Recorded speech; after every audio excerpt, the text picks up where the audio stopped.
tell you about my favorite game this year. It's called Spot It. It's a great game to play with your family and from any age, from the age of 3 years old up to the age of 99. Anyone will love this game. There's 4 ways that you can play this game. 2 of them are my favorite, so those are the ones I'm going to show you today. The first one is called the tower. What you're going to do is you're going to place all the cards in the middle. Then each player that's playing the game will take 1 card.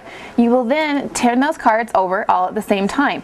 Each card has corresponding shapes on them. Now this is where the game gets a little wild. You're going to turn over the middle card. The middle card will also have shapes. You want to be the first one to find the matching shape on your card to the matching shape in the middle before anyone else does.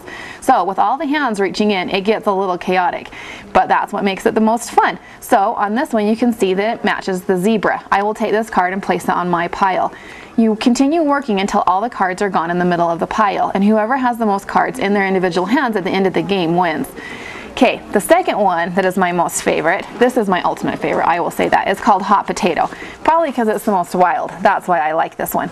Each player is given only 1 card, whoever's playing the game. The rest of the cards are set aside for a later date. Everyone will flip over their cards all at the same time.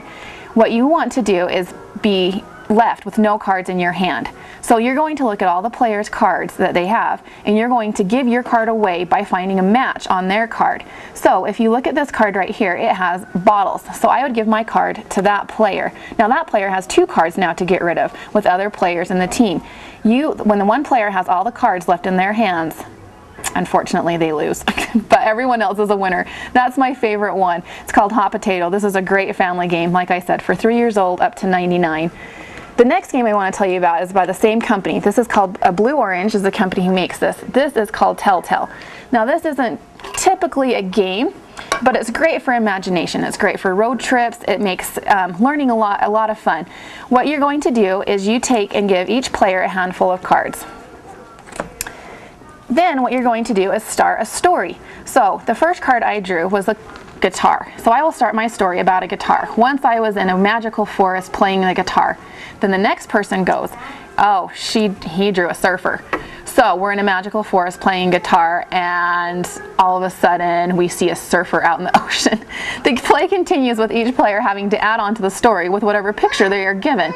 Again, it's great for road trips. It's funny, hilarious. Young kids love to play this, but as well as adults. It's also great for students just to learn to keep their imagination rolling.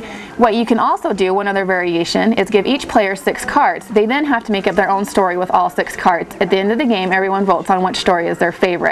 This is a fun game. I really enjoy this game. The last game that I want to tell you about is a game called Dweebies. It is fun simply because of the name.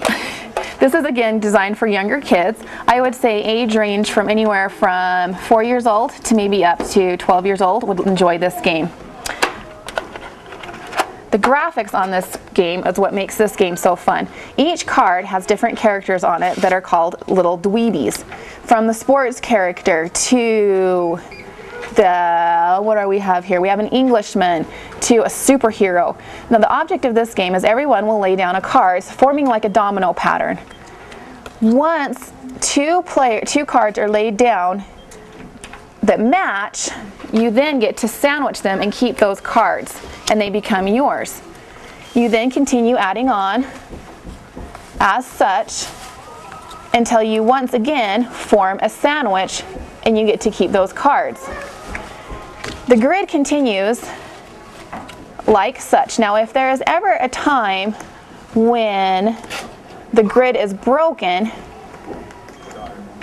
so this card is left out by itself, the player must then reconnect the puzzle before they can continue on with play.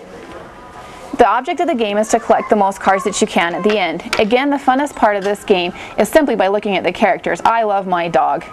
Just a funny little card. Kids love it. They love looking at the characters. They love looking at the different shapes and everything. It's a great game to teach kids color matching, to teach them pattern coordination, and it's just a fun family game. I hope you enjoyed learning about these games today. Thanks.